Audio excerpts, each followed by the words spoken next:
this is Tony, and welcome to Action for Aging, where we're tackling life's most underestimated season with intentional action and a big dose of self-love. If it's your first time here and you're searching for a channel dedicated to the mature season of life, then welcome. This is your community. Go ahead and hit that red subscribe button below, won't you? There's also a red bell icon right next to that. If you were to go ahead and ring that bell, it would just guarantee that you won't miss any of my future content as it's being released. Today I took my daughter to school. I drive her every day, and she's working on getting her driver's license. She's not the best driver. We'll talk about that in a minute. But it's a half-hour drive there and back. It's a very small school, so I'm gone for an hour just to get her there. On the way to school, I usually let her drive and she takes the main roads. On the way back, it's about 35 minutes because I choose to go through the country. If you've watched previous videos, you know that I love wide open spaces. They calm me, they speak to me. I'm not sure where I got that. I was thinking about that on the way home today. My parents, when I was young, they used to look at country property and they really had a desire to move there.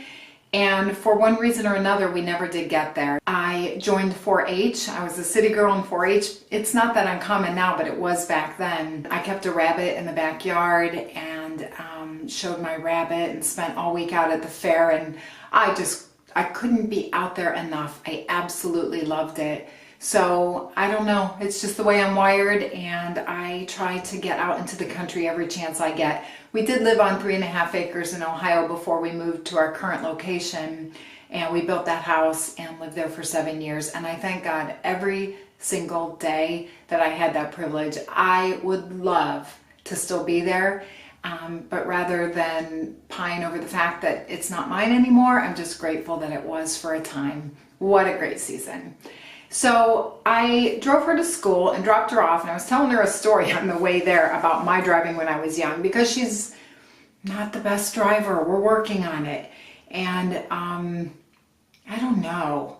You know how some people are I was very intuitive. Were you? I was a very intuitive driver. I am like, I need double ashwagandha when I'm riding with her. If you don't know about ashwagandha, it's a supplement that I take. I'll go ahead and leave a link up there and you can take a look at that awesome supplement. I feel like I need double when I'm riding in the car with her. So I was trying to explain to her, because the roads today were kind of slippery and it was 18 degrees, so we had some freeze over with that.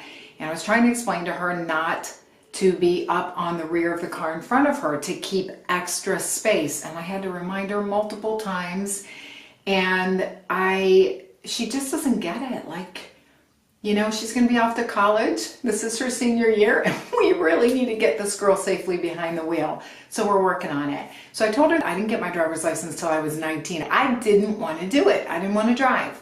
I didn't own a car. I just didn't want to do it. But I had to because of college, kind of like her. And there were several incidents, but the one in particular, I was driving down the road, very similar conditions to what we had today.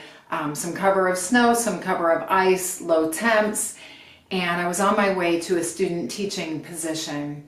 And I wasn't paying attention. I had hot rollers in my hair, and I was doing my makeup in the car, right? And I look in front of me, and the cars had come to a stop, and I swerved off the road. And there was a ditch, but it was a very shallow ditch. So I went across that ditch between two huge pine trees, right up somebody's driveway. And can you see the space here? Yeah. Honest to goodness, there was about a ½ inch between the front end of my car and their closed garage door when I stopped. Nobody appeared to be home. Nobody came outside. I was freaking out because some people were getting out of their car to come check on me, and I had these hot rollers all over my head, and I was plucking out these hot rollers and throwing them on the floor and throwing them on the seat next to me. I was so embarrassed. I was 50 shades of not gray, red, and they came up to the window. "Ma'am, are you okay? Are you okay?" And I was, except I was just so humiliated. I was grateful, because had I passed up that driveway and then gone into the ditch that was not their side yard but their front yard, I may have died. I certainly would have done great damage to my car, probably would have been injured. The ditch on that side was at least 4 feet deep, and it was one of those ditches that don't just, I mean, it was down and back up. And so, yeah, I don't want my daughter to make those same mistakes. I want her to have a confidence about her driving. That's the difference though. I did, she doesn't. So we're working on it. Anyway, I was driving home in the country today and I just wondered if an experience that I have regularly as I take that route, if any of you have similar experiences. Here's the deal. And by the way, I'm going to insert some of that country footage just because it's so beautiful and I probably shouldn't keep it to myself. I should probably be generous and share it with you. So that's what I'm going to do. But I was driving down the road and there he was. We call him Farmer Walker. I don't know that he's a farmer. In fact, we figured out where he lives and I don't believe that he probably is, but a lot of those properties out that way are. So that's where we got the farmer. The Walker part is because this man is retired. He's probably, I don't know, 70, and he's always out walking on this country road. And it's kind of a dangerous country road. It goes down a hill and it kind of goes 90 degrees this way and 90 degrees that way with these, hairpin turns. And there he is every day. And when we don't see him, we worry about him. There were 2 periods of time over these past 4 years driving back and forth to school where he just kind of disappeared for a week or 2. And we were assuming, hoping that he was just off visiting family or maybe had, gotten under the weather or whatever. But then we really worried. We worried, what if that's not the case? I hope Farmer Walker didn't get hit by a car. And honest to goodness, we were checking the side road as we drove along, just making sure that, he wasn't injured or something didn't happen to him. And I've gotten to the point where I pray for him and I see him and I just pray for him all the time. We do these random acts of kindness, right? And there seems to be plenty of ways to get creative and do that. But what about people that you just pray for and they're not even aware that you're doing that? I know I do that for quite a few of you here. Some of you I think are aware of it. Others might not be. But I do go ahead and commit you to prayer. I put you in my prayer journal and I lift you up. And you may not be of the same faith as me, and honestly that's fine. Farmer Walker has no idea. He has no idea that my whole family kind of adores him. We see him all the time. We've given him the nickname and we're always checking to see, that he's safely moving along the road as we go by. And I pray for him. And I go past his house and sometimes I'll pray there. Sometimes it's just when I spot him on the road.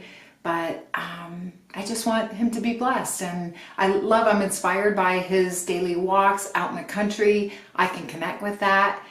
And so that's just what I wanted to share with you. I'm just curious if any of you have some complete stranger that is completely unaware that they're being lifted up and remembered and thought about and prayed for. And maybe it will inspire you to think of somebody that maybe you pass on a regular basis, maybe a neighbor that you don't know, but you always see them coming and going, and maybe that's somebody that you could commit to prayer. I think it's good for us. I think it reminds us to be humble and unselfish and to lift others up, and the scriptures tell us to esteem others higher than ourselves, and so I think it's a great way to do that. And I think it's good for the people that we remember too. So whether it be in prayer, whether you do it in thought or meditation, I would just ask you to be inspired and consider, who is that person in your life? Who do you see on a regular basis that they don't know you, they're unaware of you, but you could be remembering them as well? Okay, so that's all I wanted to share. It's freezing cold here today. We did get that snow that I spoke of. Not that much, it's basically a dusting, but the temperatures are down and the skies are gray, and that's why I brightened it up with a little pink today to just make me feel more uplifted.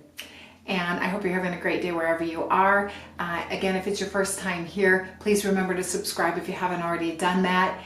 And also, I release my new videos on Sunday night, sometime after 8 p.m. It's usually very late at night, so Monday mornings are always a terrific time to check, okay? And I do my best to bring bonus videos to you throughout the week, so you'll want to be on the lookout for those. And as always, guys, please remember that you are special and you are so very valuable in this mature season of life that we're in right now. So act on it. Goodbye, friends.